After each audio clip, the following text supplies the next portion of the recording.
Hello and welcome.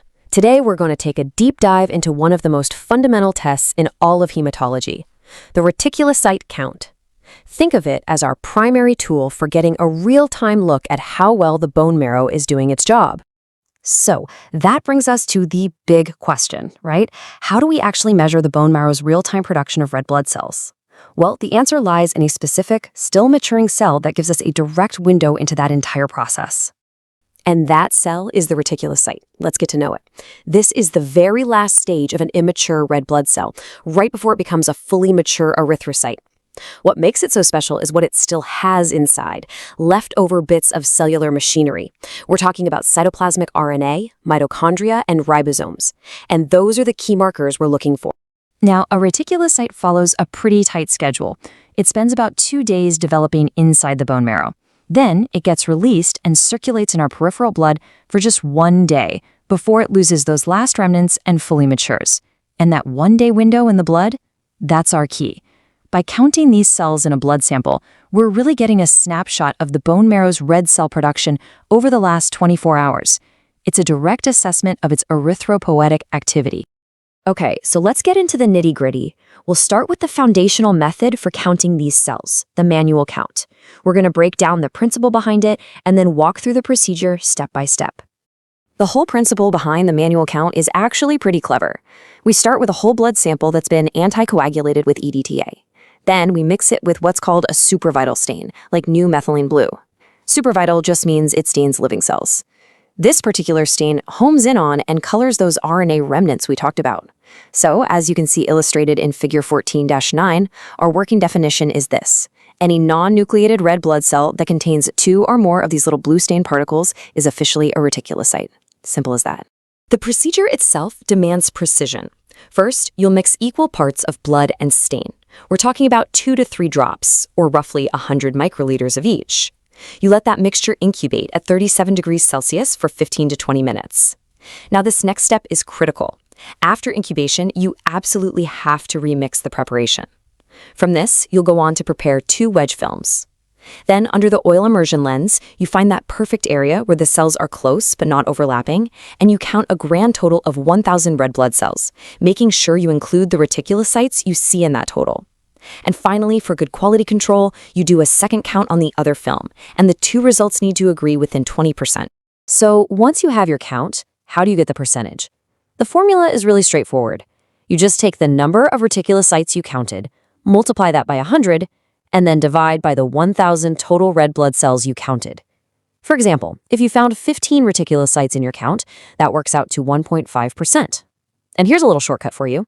Just take your number of reticulocytes and multiply it by 0.1. Same answer, less math. Now, let's be honest, counting 1,000 individual cells is a lot of work, and it can be prone to error. To make this whole process easier and more precise, the millerdisk was developed. You can see it illustrated in figure 14-10. It's basically a special disc that you insert into the microscope eyepiece. It has 2 squares etched on it, and the design is really smart. The smaller square is exactly 1/9 the area of the larger one. This totally simplifies the method. You just count the reticulocytes inside the big square and the regular red blood cells only within the small square. And that brilliant design makes the calculation way easier too. The formula is the number of reticulocytes in the large square times 100 divided by the number of red blood cells in the small square times 9. See that times 9? That mathematically corrects for the difference in area between the squares. So let's use our example. If you count 15 reticulocytes in the large square and 112 red blood cells in the small one, you get the same 1.5%. What's amazing is that counting just those 112 red cells in the small square is equivalent to counting over 1,000 total cells, so it satisfies the CAP standard for manual count. Of course, like any manual lab procedure, this one comes with its own potential pitfalls. It's really, really important to be aware of the common sources of errors so you can ensure your count is as accurate as possible. Okay, let's break these down one by one. First, the dye-to-blood ratio. If your patient is very anemic, meaning they have way too few red cells, or polycythemic, with way too many, you have to adjust that ratio. Second, and I can't stress this enough, you must remix the sample after incubation. Why? Because reticulocytes have a lower specific gravity, so they float to the top. If you don't mix, you'll get a falsely high count. Third, watch out for artifacts. If your slide has moisture or didn't dry properly, you can get these shiny refractile spots. But remember, the RNA we're looking for is not refractile. And finally, if you're using a millerdisk, you have to follow the edge rule for counting cells that are touching the border. Ignoring it will introduce a pretty significant bias into your results. Another big challenge is telling our reticulocytes apart from other inclusions that also pick up that supravital stain. You could see Heinz bodies, which are basically precipitated hemoglobin. You can see an example in figure 14-11. They're usually round or oval, and they have this classic look of being stuck to the cell membrane. Then there are Howell-Jolly bodies. These are round nuclear fragments, and you typically only see one per cell. And finally, Pappenheimer bodies. These are little iron deposits in the mitochondria, and if you're ever unsure, you can definitively confirm them with an iron stain, like Prussian blue. All right, so you've got your percentage, but that raw number isn't the whole story. To get a truly accurate clinical picture, we need to do some essential calculations to correct and refine that number. This is where it gets really useful. First step is the absolute reticulocyte count, or ARC. This tells us the actual number of reticulocytes in a given volume of blood, not just a percentage relative to other cells. The formula is your reticulocyte percentage times the patient's red blood cell count, all divided by 100. So for a patient with a 2% reticulus count and an RBC count of 2.20 times 10 to the 12 per liter, their ARC would be 44 times 10 to the 9th per liter. The normal reference range for this absolute count is somewhere between 20 and 115 times 10 to the 9th cells per liter. And this number is often way more useful clinically than just a percentage because it isn't skewed by how many or how few total red blood cells are there, which can be super misleading when a patient is anemic. Next, we've got the corrected reticulocyte count. Here's the deal. In a patient with anemia, the reticulocyte percentage can look falsely high just because the total number of mature red cells is low. This correction adjusts for that distortion. The formula is the reticulocyte percentage you measured times the patient's hematocrit, and then you divide all of that by 45, since 45% is considered an average normal hematocrit. Now, how you interpret this corrected count really depends on how severe the anemia is. So for a patient with a hematocrit of 35%, that's a mild anemia, you'd expect a healthy bone marrow to respond with a corrected count of 2 to 3%. But for a patient whose hematocrit is below 25%, indicating a more moderate to severe anemia, you'd want to see that corrected count up in the 3 to 5% range. It all comes down to this. The required compensatory response from the bone marrow is directly related to the degree of anemia.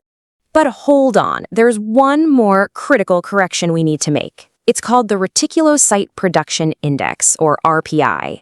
This one tackles the problem of so-called shift reticulocytes. When the body is seriously anemic, the bone marrow gets a strong signal to ramp up production, and it starts pushing out reticulocytes prematurely. These cells look bigger and bluer on a stained smear. That's polychromasia. The problem is these shift cells take longer to mature in the peripheral blood, maybe 2 to 3 days instead of just 1. This means they get counted as a reticulocyte on day 1, day 2, and maybe even day 3, which makes it look like the marrow is producing more per day than it actually is. The RPI corrects for this extended maturation time. So how do we make that correction? We use this table. The correction factor is based directly on the patient's hematocrit. You can see that for a normal hematocrit, around 40 to 45%, the factor is 1.0. But as the hematocrit drops, the maturation time for those shift reticulocytes go up, and so does our correction factor. So for instance, if a patient has a hematocrit between 25 and 34%, we consider their reticulocyte maturation time to be about 2 days. Okay, calculating the RPI is a two-step process. First, you calculate that corrected reticulocyte count we just talked about. Then, you divide that result by the maturation time factor you get from the table. Let's run through an example. Say your patient has a 7.8% Retic count and a hematocrit of 30%. First, you get the corrected count, that's 7.8 times 30 divided by 45, which gives you 5.2%. Now, since their hematocrit is 30, we look at the chart and use a maturation factor of 2.0. So we take 5.2, divide by 2, and we get an RPI of 2.6. Now for interpretation. An RPI greater than 3 is considered an adequate bone marrow response to anemia, but an RPI less than 2 suggests the marrow isn't responding the way it should be. The RPI is an incredibly powerful tool for the functional classification of anemia. Generally, anemia comes down to one of 3 issues: a proliferation defect, a maturation defect, or a survival defect, like when red cells are being destroyed too quickly. As this table shows, if the problem is proliferation or maturation, you'll typically see an RPI of less than 2. On the other hand, if it's a survival defect, like hemolysis, you expect the bone marrow to be working overtime, giving you an RPI greater than 2. Now, it's important to remember that some anemias can have mixed causes, but using the RPI helps us figure out the dominant problem, which is always the crucial first step in any diagnosis. Of course, these days, most of this work is automated. Modern lab analyzers use technologies like optical scatter or fluorescence to rapidly stain the RNA and count tens of thousands of cells in seconds. The huge advantage here is statistical power and precision. It's just far beyond what's humanly possible with a manual count. These instruments give us the percentage and absolute count, but they also report out advanced parameters like the immature reticulocytefraction, or IRF, and reticulocytehemoglobin. And these are incredibly useful. The IRF, for example, is great for detecting the very earliest signs of bone marrow recovery after chemotherapy or a stem cell transplant. And reticulocytehemoglobin can be an early warning sign of a developing iron deficiency.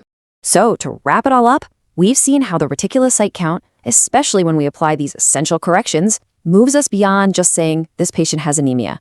It helps us understand why they have anemia.